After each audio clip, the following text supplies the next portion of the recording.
पाकिस्तान में एक के बाद एक धमाके। आज फिर से एक बार लाहौर में वाल्टन एयरपोर्ट के पास धमाका हुआ है। पुरानी हवाई अड्डे के पास यह धमाका हुआ। नौसेना परिसर पर भारत की तरफ से यह हमला किया गया, मिसाइलों से यह हमला किया गया है, ऐसा ही कहा जा रहा है। चश्मदीदों का कहना है कि मिसाइलों से यह हमला किया गया है। 2 से 3 धमाके हुए हैं। चश्मदीदों का कहना है कि 2 से 3 धमाके हुए हैं। इस वक्त की बड़ी खबर आ रही है, पाकिस्तान के लाहौर में धमाके हुए हैं। धमाकों के बाद एयरपोर्ट बंद कर दिया गया है। तो देखिए, धमाकों के बाद वाल्टन एयरपोर्ट को बंद कर दिया गया है। एयरपोर्ट बंद होने से कई उड़ानें प्रभावित हुई हैं। तो देखिए, आपको बड़ी खबर बता रहे हैं कि पाकिस्तान के लाहौर में एक बार फिर से धमाका हुआ। पुराने हवाई अड्डे के पास यह धमाका हुआ है, बताया जा रहा है। मिसाइलों से यह हमला किया गया है, ऐसा ही चश्मदीद बता रहे हैं। तो देखिए, तो बता दें कि एक बार फिर पाकिस्तान में धमाकों से गूंज उठा है पाकिस्तान। लाहौर के वाल्टन एयरपोर्ट के पास जोरदार विस्फोट हुआ, जहां नौसेना परिसर को निशाना बनाया गया। चश्मदीदों की अगर माने तो मिसाइलों से यह हमला किया गया, और यह सिर्फ एक नहीं, 2 से 3 धमाकों की आवाजें सुनाई गई। पाकिस्तान जो खुद को आतंकवाद का शिकार बताता है, आज उसकी सच्चाई फिर एक बार सामने है। जिसने जहर बोया, आज वही उसके घर में आग लगा रहा है। पुराना हवाई अड्डा और नौसैनिक परिसर सुरक्षित नहीं तो आम जनता की हालत क्या होगी, आप यह सोच सकते हैं। इसका अंदाजा लगाना फिलहाल मुश्किल नहीं। धमाकों के बाद वाल्टन एयरपोर्ट बंद कर दिया गया है। दर्जनों उड़ानें रद्द कर दी गई हैं। देश की आर्थिक, सैन्य और प्रशासनिक व्यवस्था पूरी तरह चरमरा चुकी है। यह वही पाकिस्तान है जो दुनिया में शांति की बातें करता है, लेकिन घर में ही आतंक की फैक्ट्री चला रहा है।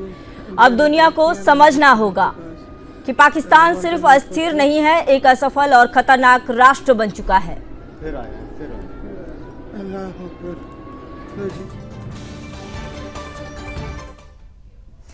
तो इसी खबर पर आगे और भी जानकारी के लिए चलिए बात कर लेते हैं। हमारे साथ मेहमान टीपीएस त्यागी, रक्षा विशेषज्ञ जुड़ चुके हैं। टीपीएस त्यागी जी, बहुत बहुत स्वागत है। एक और धमाका हम देख रहे हैं, तो क्या ऑपरेशन सिंदूर का आगे क्या कुछ और निर्णायक निकल सकता है भारत की तरफ से, और क्या कुछ हो सकता है आगे? देखिए, लाहौर एयरपोर्ट पे जो ये हमला हुआ है, मैं ये नहीं समझता कि ये ऑपरेशन सिंदूर का एक्सटेंशन है, क्योंकि ऑपरेशन सिंदूर के बाद जो दोबारा कोई एक्शन पाकिस्तान पे होगा वो ऑपरेशन सिंदूर से ज्यादा बड़ा होगा। यानी ये तो 3 ब्लास्ट हुए हैं, लेकिन अभी तक कोई जान माल के नुकसान की जानकारी नहीं मिली है। इसका कारण मुझे लगता है कि ये पाकिस्तान की वो दोहरी नीति है कि वो बुरे और अच्छे आतंकवाद में फर्क को मानता है। जो आतंकवादी उसकी मदद करते हैं, यानी कि कश्मीर में आतंकवाद फैलाने में उसका साथ देते हैं, वो आतंकवादी उसके लिए अच्छे हैं, जैसे लश्कर-ए-तैयबा, जैश-ए-मोहम्मद, हिजबुल मुजाहिदीन। और जो लोग उसके खिलाफ हैं, यानी कि उसके खिलाफ आवाज उठाते हैं, जैसे बलूचिस्तान लिबरेशन आर्मी, तहरीक-ए-तालिबान पाकिस्तान, अफगानिस्तान का तालिबान। तो देखिए, पाकिस्तान में जो है बलोच की तरफ से भी हमला किए जा रहे हैं, तो क्या हम ये मतलब कह सकते हैं कि कहीं ये बलोच की तरफ से हमला हुआ? इस बीच में कोई और जो है पाकिस्तान का जो भी दुश्मन है, वो इस बीच में जिस तरह से भारत और पाकिस्तान के बीच यह वार छिड़ा हुआ है, आतंकवाद के खिलाफ जिस तरह से भारत ऑपरेशन चला रहा है, तो इसी बीच जो है कोई और फायदा उठाने की कोशिश कर रहा है। जी, इसको फायदा नहीं कह सकते। उनके साथ जुल्म सितम हुए, लिहाजा वो भी अब पाकिस्तान को जवाब दे रहे हैं, और एक ये अच्छी अपॉर्चुनिटी है उनके पास में। बलूचिस्तान लिबरेशन आर्मी अपनी लिबरेशन के लिए लड़ाई लड़ रही है, और वो क्यों ना पाकिस्तान को उस समय तंग करे जब पाकिस्तान चारों तरफ से घिरा हुआ है। ऐसे ही तहरीक-ए-तालिबान पाकिस्तान, खैबर पख्तूनख्वा में वो भी पाकिस्तान की आर्मी के खिलाफ है। ऐसे ही इस्लामिक स्टेट खुरासान, वो भी अपने पैर जमाना चाहता है, और वो भी पाकिस्तानी आर्मी को हटा के वहां की संसद पे शरीयत का झंडा फहराना चाहता है। और ऐसे ही अफगानिस्तान की जो कंपनसेशन है तालिबान, वो भी पाकिस्तान की आर्मी के खिलाफ है। वो जो पश्तून है उनको डूरंड लाइन के इधर भी और उधर भी मिलाना चाहता है और डूरंड लाइन को नहीं मानता जिसे पाकिस्तान मानता है। कहने का मतलब ये है कि आज 6 दुश्मन पाकिस्तान के अंदर ही पाकिस्तान के पैदा हो गए हैं। और इसलिए चूंकि पाकिस्तान ने हमेशा अच्छे और बुरे आतंकवाद में फर्क किया, जबकि हिंदुस्तान में जब G20 की बैठक हुई थी तो उसमें ये बात कह दी गई थी कि आतंकवाद किसी भी रूप में हो, कहीं भी हो, किसी भी समय हो, उसकी मजम्मत की ही जानी चाहिए और जो देश ऐसा नहीं करते उन्हें इसके लिए जिम्मेदार ठहराया जाना चाहिए। लिहाजा अब अगर लाहौर एयरपोर्ट के ऊपर कुछ हुआ है उसका जिम्मेदार खुद पाकिस्तान ही है, क्योंकि उसने वहां पे टेररिस्ट को पाला है अच्छे आतंकवाद मान के। तो देखिए, हम ये कह सकते हैं कि आने वाले समय में जो पाकिस्तान जो है आतंकवाद को पनाह देता है, तो उस पाकिस्तान के नक्शे में बदलाव अब हम देख सकते हैं आगे। जिस तरह से भारत ने जो शुरुआत की है, तो अब जो है पाकिस्तान को वो भी देश, वो भी लोग धोएगा जो कि आतंकवाद के खिलाफ खड़ा है। बिल्कुल बिल्कुल, आप मान सकते हैं पाकिस्तान के अंदर जो आतंकी हैं वो आतंकी भी तो अब जवाब मांगेंगे और मांग रहे हैं। जिस तरह से जैसे मोहम्मद का कैंप को नष्ट किया गया है, लश्कर तैयबा के, हिजबुल मुजाहिदीन के, खासतौर से ये 3 बड़े बड़े हेडक्वार्टर जो भावलपुर में थे या मुरीदका में थे या कोटली में थे, इनको जिनको नष्ट किया गया है, अब वो कहेंगे कि भाई तुम्हारी आर्मी क्या कर रही थी। पाकिस्तान की आर्मी को हमने सुरक्षा के लिए रखा है। जहां पाकिस्तान की आर्मी बोलती है वहां हम जाते हैं, अटैक करते हैं, अपनी जान पे खेलते हैं और पाकिस्तान की आर्मी कुछ नहीं कर पाई। कहाँ रह गए तुम्हारे दावे कि हम हिंदुस्तान से ज्यादा ताकतवर है और हम जंगी कौम है और हम मरना जानते हैं। बोले आपने तो अपने आप एक भी सिपाही को नहीं भेजा, हमको मरवाते रहे और अब भी हमें सुरक्षा नहीं दी। तो ये जो एक असंतोष है ये पाकिस्तान के आतंकियों में पैदा होगा और वह कुछ ही दिन में देखना कि ये आतंकी पाकिस्तान की आर्मी के खिलाफ हो जाएंगे। और खिलाफ भी नहीं, वो खिलाफ के साथ साथ जो उनका मुनीर है ना, वो जो मौलाना मुनीर है, उससे सवाल पूछे जाएंगे कि ये पहलगाम का हमला क्यों करवाया, क्योंकि ये तो उनको तो पता है, हमारी तो समझ में आ रहा है, मगर उन्हें तो ए से जेड तक मालूम है कि ये पूरे हमले की जो साजिश थी वो जनरल मुनीर ने रची और लश्कर तैयबा को ये जिम्मेदारी दी। लश्कर तैयबा ने द रेजिस्टेंस फ्रंट को कहा एग्जीक्यूट करने को, और इसीलिए द रेजिस्टेंस फ्रंट ने हमले होने के तुरंत बाद जिम्मेदारी ले ली।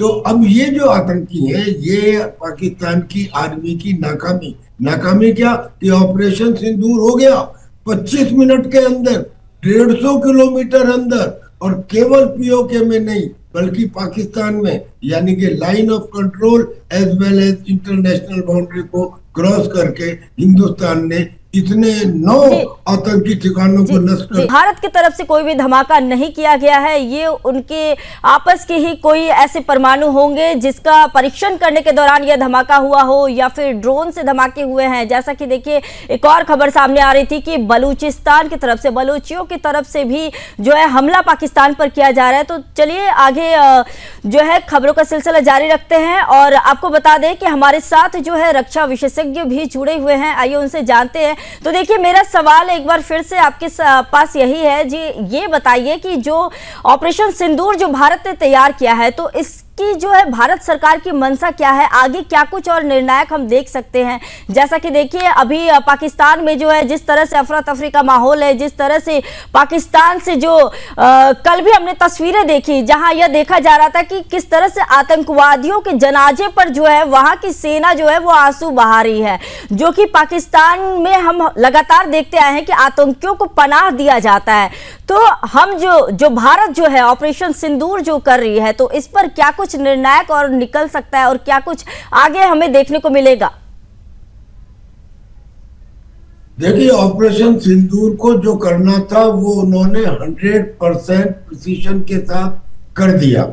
पाकिस्तान कि सारे हथियार और पाकिस्तान को मदद देने वाले देशों के सारे PL-15 मिसाइल और जहाज रखे के रखे रह गए।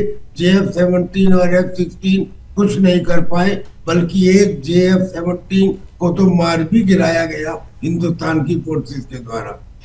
अब मैं ये कहना चाहता हूं कि ऑपरेशन सिंदूर तो सक्सेसफुल हुई।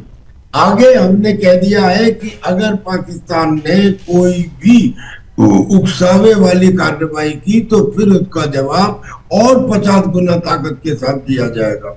ये तो एक बात हो गई। अब दूसरे, इस ऑपरेशन सिंदूर का असर देखिए, मैं एक नई बात आपके सामने कह रहा हूं।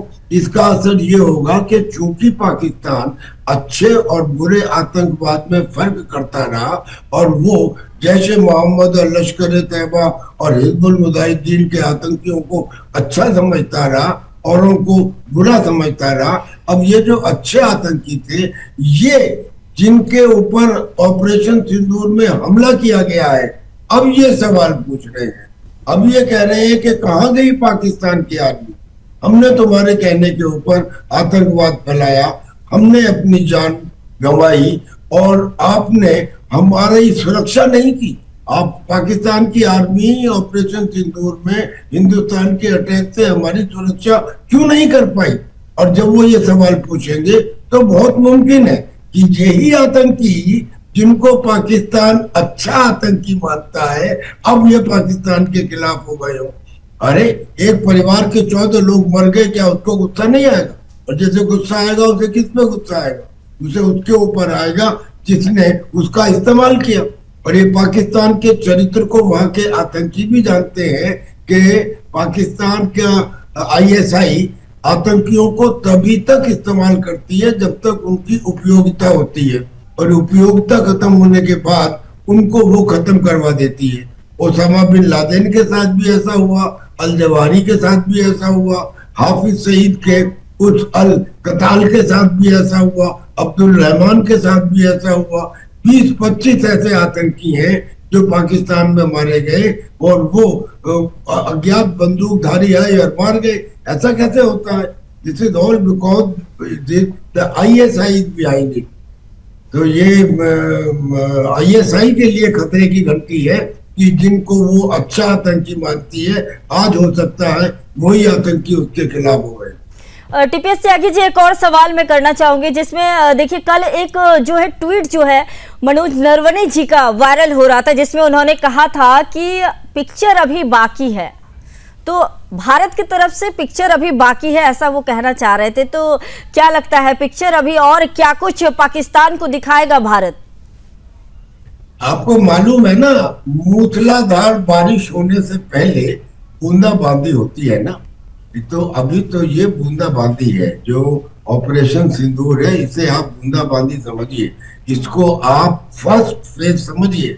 असलियत में मोदी जी ने कहा था कि धरती पर इस कोने से उस कोने तक आतंकियों के और उनके आकाओं को मिट्टी में मिला दिया जाएगा। अभी तो आतंकियों के ऊपर प्रहार हुआ है, उनके आकाओं पे तो हुआ ही नहीं है। और आकाओं के आका यानी कि वो ISI की फौज, और ISI आती है आर्मी के अंडर, और आर्मी जो पाकिस्तान की है उसका हेड है जनरल मुनीर, मौलाना मुनीर, जिसने ये षड्यंत्र रचा पहलगाम वाला। तो लिहाजा अभी तो उसके ऊपर अटैक बाकी है। जनरल नरवणे बिल्कुल ठीक कह रहे हैं।